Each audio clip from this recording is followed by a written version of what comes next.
Okay. Hello, Richard. Hi, Brad. Excellent. So we have a very interesting session today because actually I think it's in the mind of many people many times, particularly in these times that where everything is like a different shade of gray. People Mm, get confused. Say, what is the difference between A, B, and C? So everything looks similar. The pitches are the same. What is the distinction? Or actually, probably the better question is, what is the things that actually are useful to me rather than anything else? And I think that yeah. that's a fascinating conversation here. Yeah. Basically, what we were going to cover today in terms of it, the topic was the concept of enterprise grade features Right. without those huge enterprise grade budgets, right? And first, to introduce the whole subject, let's talk about what enterprise grade features means, Yeah. right? This was one of the driving things that I was passionate about as I built Trinity, right? And with the additional features that we've added on and that kind of stuff, we wanted to deliver affordable complexity, enterprise complexity. Yeah. What does that mean? And my first point is that the size of the business is not determinant of how complex their business model is, Mm. right? It doesn't come down to the number of people that they've got, although that has its own complexities, the number of users, right? Um,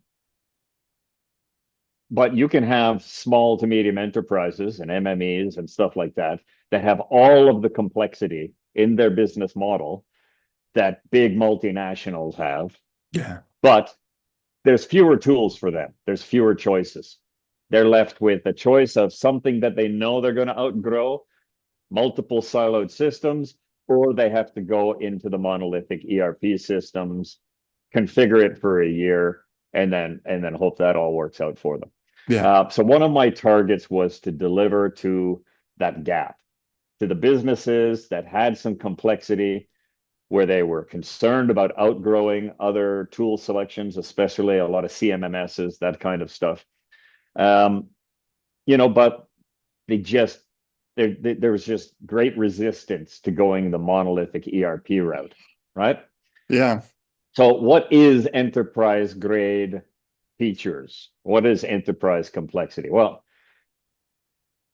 it's a whole list of things, but I'll just give you some quick items that would Yeah. be enterprise grade versus small business grade, right? Enterprise grade would have more complex security in terms of the users, more complex security, meaning that you could secure things down to the individual fields, Yeah. right? That's an enterprise grade complexity. That it's not just, well, can I see a work order and, very, very simple roles like, worker, purchaser, that kind of stuff, but that you can actually decide, well, this guy can see these values, but can't see this data. And this Right. other guy can see all of it, et cetera, right? That kind Yeah. of security level down to the property level, that's enterprise grade. Yeah. Another thing that would be enterprise grade would be audit trail of what? Is it just workflow auditing where you're tracking the stages of business processes? Or is it full data auditing where you know who created, updated, deleted, edited every property of every object all the time, and it's constantly tracking and recording that stuff in the background without disrupting operations? Right. That's an enterprise grade feature. There's even a lot of accounting systems that are quite popular right now for a small business that they have no audit trail, right? Yeah. They have transaction trails, but no audit trail on who changed what. You're Yeah. expected to manage that from a security perspective. Don't give anybody privileges that they shouldn't have. Well, that's great. But if for whatever reason you want to, look back on data from 6 months ago and find out who changed a significant piece of data, who edited it, that can be important. Yeah. From a compliance perspective, that's an enterprise grade complexity, Right. right? not found in your smaller tools. But if you look at it more like operationally, there's a thing, our product is named after it, okay? It's called the Trinity. Yeah. All of the CMMS systems, all of the EAM systems, all of the HRIS systems, all of the fleet management systems, building information management system, all of these different genres, they have the Trinity. And that's your assets, Mm-hmm. your orders, and Yeah. your resources. Right. Those three work together. You execute orders, consuming resources on assets. Yeah. Those assets could be just about anything, right? Those orders could be many types of transactional execution of tasks and consumption of resources. And the resources could be a wide variety of things that your company is incurring expenses on. Yeah. So what it comes down to is at a certain point, you don't want your business to outgrow the complexity of the Trinity in the system that you've put a lot of time and effort into adopting. Right. So it's one of those things. So great. Do they do preventive maintenance? Of course, all of them do preventive maintenance. There's certain of those questions that people expect from the system, and they're not 100% sure. What am I going to need 2 years from now? Like what are the watchouts? The number one thing to beware of is how complex is the Trinity, right? Is it just fixed assets? Is it just vehicles? Is it just a building?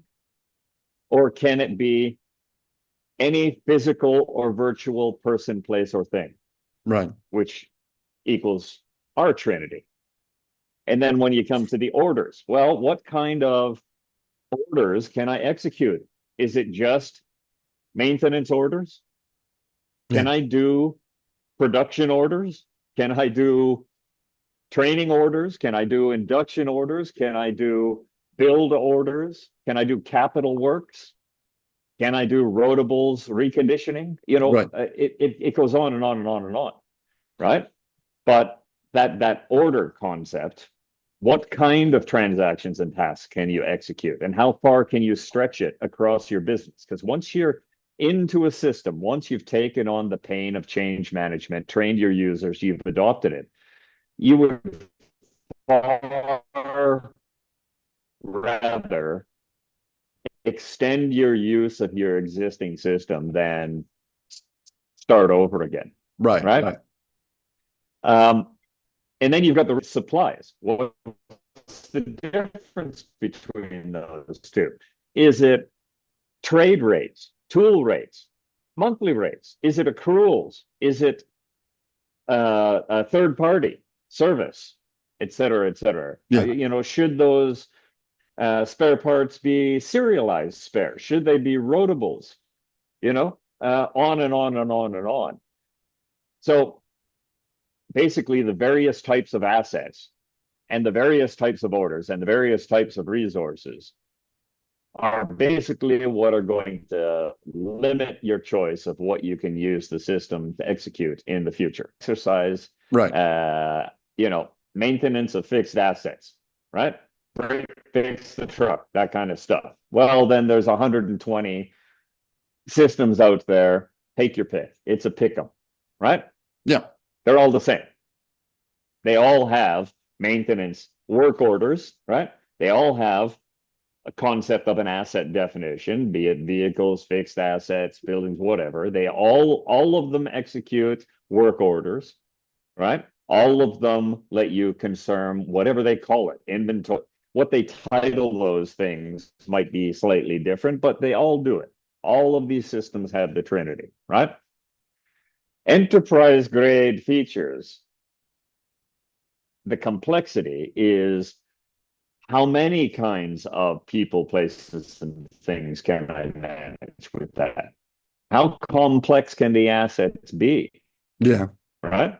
How complex can the orders be? Yeah. Can it include inspections and also task completion and also condition readings and also that it results in an additional order being executed, or, et cetera. The complexity can just grow and grow and grow. And then the resources, right? Yeah. A lot of companies, here's a good, for instance, right, is that they want to know their man-hour consumption, but they pay those people a salary. So it's not actually a charge per hour, but they want to keep track of it as a charge per hour, just to know their resource utilization, that kind of stuff. Right. So they Right. don't want those transactions, those postings, right? And if you declare it at zero, you don't get maintenance workers worth zero an hour because you pay them a salary. Yeah. You can't really factor in your actual representative maintenance expense on an asset by asset basis by the hour, right? Right. So there's a little complexity. But also in that space is a key factor, and that is financial treatment. Now, a lot of, I haven't seen it mentioned or discussed in very many places, that is a very, very important enterprise grade feature or complexity that, is going to keep a COO awake at night. All right. Yeah. And all it comes down to is basically, can we manage every source of asset or resource? Okay. Can we handle lease, purchase, build, right? Produce, or kit assembly, or something like that. There's everything has a source. Yeah. Locations don't have a source. People don't have a source. But all assets and resources do. They have a source. Mostly it's like you purchased them. Okay, great. But what if you leased it? What if you built it? What if you produced it? Right? Those are financial sources. And then you have a financial treatment. Do you capitalize it, or do you expense it? Right. Right? Can your system handle both capitalization and expensing of things, resources, and assets? But then there's another factor, and that is timing. Can you choose the timing of capitalization? Is it on receipt? Is it on demand? Is it on issue when you put it into production? Yeah. When do you capitalize that asset? Right. Depreciation models can that system simulate? Because at the end of the day, your maintenance expense versus the actual asset value is an important KPI, right? On an annual basis. That's how you decide when it's worth it to buy a new one, right? Is because it's costing too much versus its actual value in the market. Let's go get a new one so that maintenance costs go down, but our asset value goes up, et cetera. There's all sorts of ways of managing assets that way. But also with the expense, if you're talking about resources, what's the timing of that?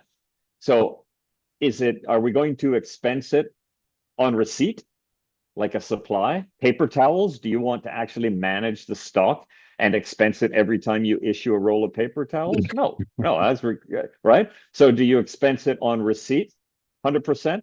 Or do you expense it on issue? Like if it was, it may be expensive filters or something along those lines, right? So you want to track those and keep perpetual inventory running, right? On some things, but not all things. So you're going to expense it, but when are you going to expense it? Is it going to be on receipt, on issuance, on disposal, right? That's one way of treating rotating assets that go in and out of stock. If you choose not to capitalize them because they're not a unit of production, you may choose to only expense those major spares on disposal, right? These various financial treatments are discrete. Like it's pretty easy to figure out that you got to have a source, you have to have a treatment, you have to have a timing, right? Yeah. And if all the combinations of the various sources combined with the various treatments, and the various treatments aren't available, then you do not have enterprise grade complexity in that system. Right. And it's surprising how often you come across various systems that hit a wall where we just can't do that. We don't do that. But here's a workaround for you to do some Yeah. accounting acrobatics outside of the system, Or right? that's when the how I can put it nicely, an ecosystems of apps start to come into play in the company, that you have like 15 logins for different things, and you have to remember how one thing's operating down the way, Yeah. download databases and upload in the other place to get something that you need, or, but we haven't talked yet in terms of dashboarding or reporting, or I don't want to mention Dashboarding and because probably reporting. is a bigger issue.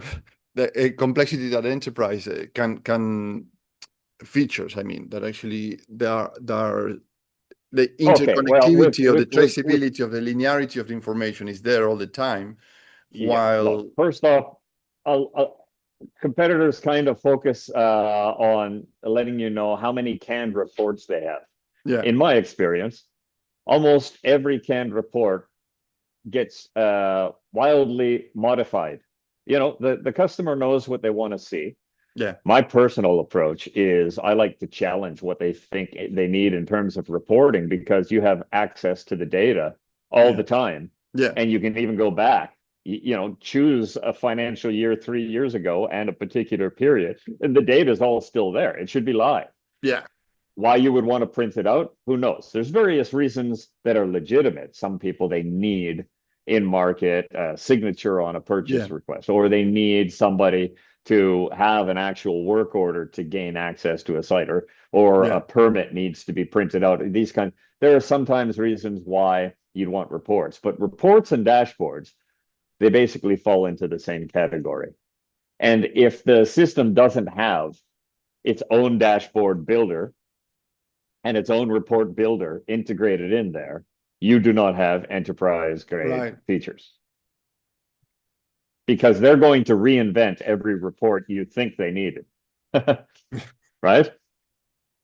It's also the same. It's not just about the reports, but it's also the KPIs behind the report, right? yeah, Some are industry standard, right? Mean time to repair, mean time between failure, et cetera, et cetera. OEE, overall equipment effectiveness. Those, you want those built in because yeah, those are standard formulas. But you know, you don't know what the customer is most going to care about because of the various business models and types yeah, of companies that need EAM platforms and GRC platforms. Uh, so you need to make sure that you've got the tools in there, yeah, and you can just create ad hoc reports, and you can create ad hoc dashboards on the fly. You don't want to be overly prescribed in that, yeah, because you know that's definitely an enterprise grade feature. Is, you know, here's our reports, we're happy to modify them for you, or do you get a whole report builder? yeah. Right. And the, um the other Go ahead. complexity that I wanted to mention, bear in mind that we are talking about medium enterprise between 100 and 1,000 employees, so where they can afford these Hmm. monolithic systems. Is the further complexity is multi-sites or multi-countries or multi fiscal entities, when you want to have a certain view as a group of what's going on in your company. So actually, Wow. and here we are into the big leagues, if you may, but actually something that is rarely affordable, almost impossible for a company between 100 and 1,000 employees. Is absolutely, Huge gap here, mate. yeah, You just hit the nail on the head. This is an enterprise grade concept, right? That applies to plenty of SMEs, plenty of yeah, mid-market enterprises have multiple entities, yeah, right? Be it in multiple countries or separate companies and functions within yeah, the same. Now, there's a big difference between multi-site yeah, and multi-company or yeah, multi-entity, right? Multi-site is basically, you know, say a company had, you know, multiple manufacturing plants. They had yeah, two or three in the same country. They ran off the same general ledger. Those are different sites. You want separate resources for both. yeah, There's all sorts of crossovers between those sites. and they're managed by the same people, the same team, Yeah. right? And very rarely would you have the workers going from one plant to another plant to do their work a day. But multi-site, when you're talking about a company, that's defined by a taxable entity, right? Yeah. And when you have multi-site, it means that that taxable entity has multiple business concerns under the same umbrella. Yeah. Okay. And that's multi-site. Of course, we've got that. Most of the products have that. Okay. Yeah. Then you get into the multi-company space, and that's where things start to go a little bit pie-eyed. First off, intercompany transactions are not the key concern here, right? Because of arm's length pricing and you know how much crossover actually occurs between companies within the same organization. Let's just call it an enterprise, right? When you get to the point where, listen, I've got multiple companies in my enterprise and I want to manage them all in terms of strategy, right? It's a strategic, management concern. You're not focused on executing work orders in your fleet. Yeah. On the same list that you're looking at executing a maintenance order for your factory. Right? That doesn't happen. Nobody cares about that. What they want to know is that both of them have risks identified, governance covered, right? Compliance is an issue. And the problem is, in order to gain that multi-entity strategic top-down view, they will go with the monolithic ERP approach. Right. Now, interestingly enough, statistically, when somebody is a mid-market enterprise that has multiple companies they're trying to strategically manage, the one thing that's typically working in each of those companies is their local accounting practices. Right. Right. So what's the first thing that they do when they decide to adopt a monolithic ERP is wipe all that out. Let's replace that first. Then we'll add on various other modules in a rollout. Eventually, we'll get to the point where we can see things strategically. It's a fundamentally flawed approach.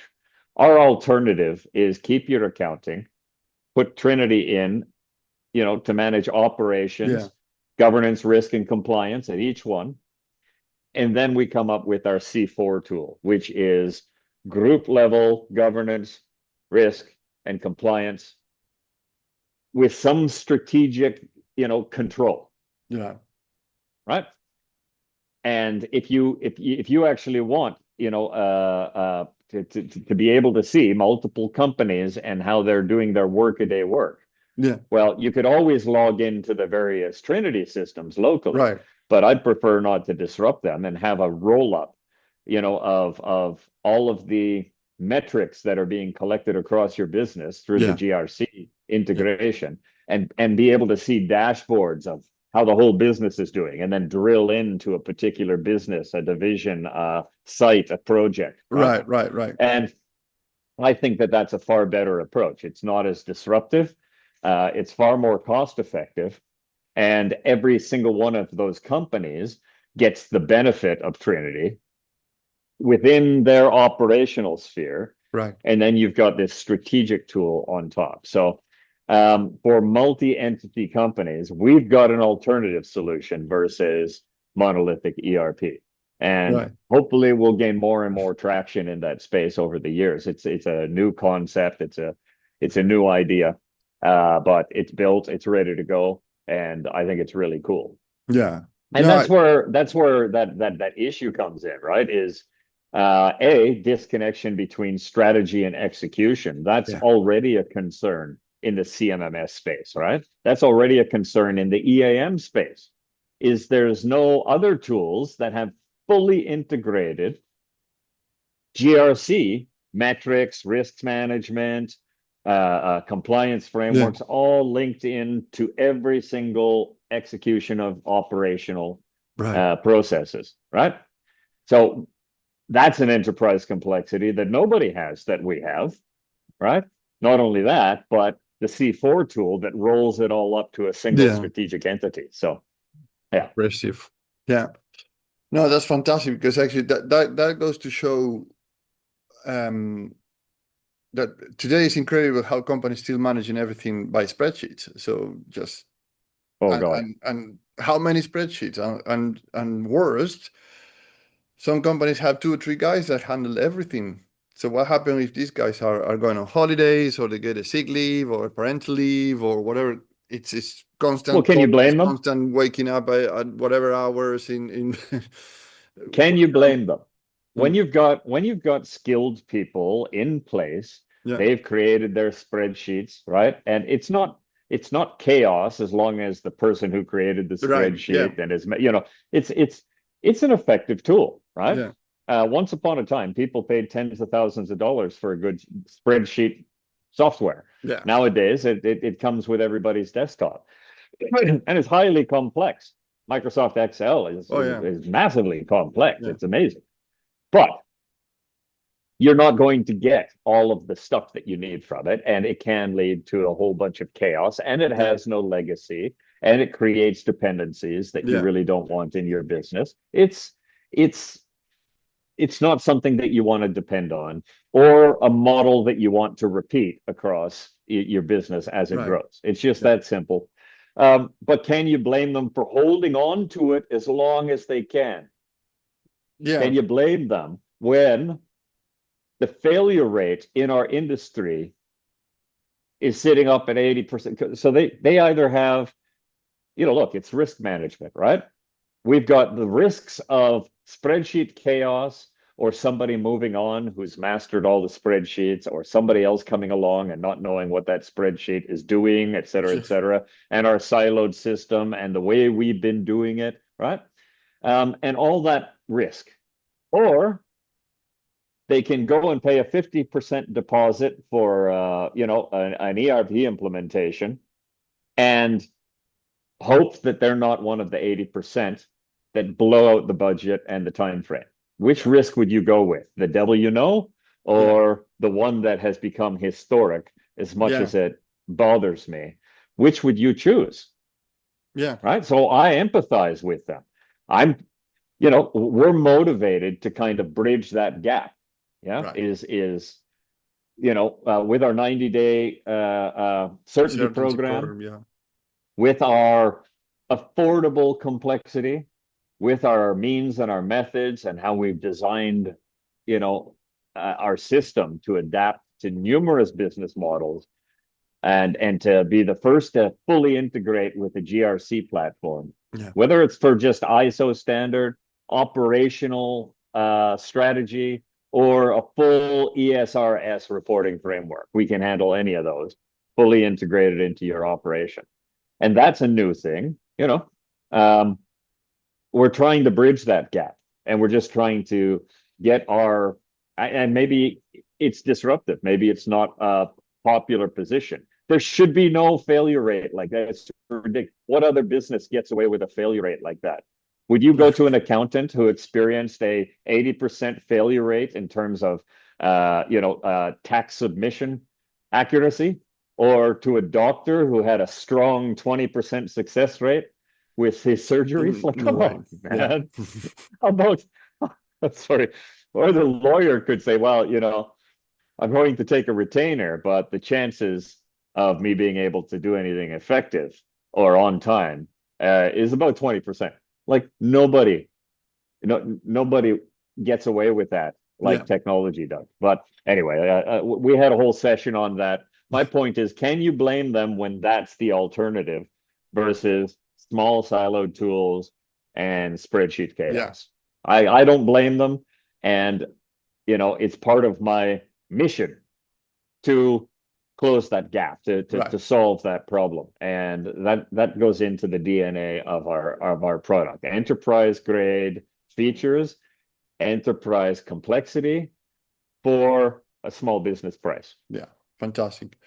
Right. So I think it's clear. There is an alternative in the market that perhaps was, well, perhaps no, that actually was, there's none at present as far as our research goes. So this is an amazing opportunity to also leverage our 90-day risk-free program, where how they Look, say anybody can make improve. their claims. I'm Yeah, happy to, we're willing to go and do, spend our time, spend our resources on yeah, doing that implementation execution, yeah, not a POC, not a demo. We'll do the and we're going to back exactly. ourselves. Yeah, If it's not working out, either at the end of the 90 days or in many milestones along the way, we can part as friends. yeah, But 100%. we're going to back ourselves. We refuse to accept that failure rate. I like the way you put it. We refuse to accept that. I refuse. That's Yeah. just terrible. It's poor. Anyway, so Okay. just in summary, enterprise grade features, enterprise complexity.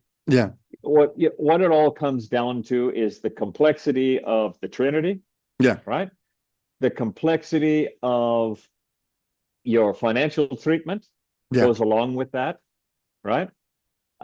The atomic nature of your security and auditing, integration with strategic layers, yeah, right?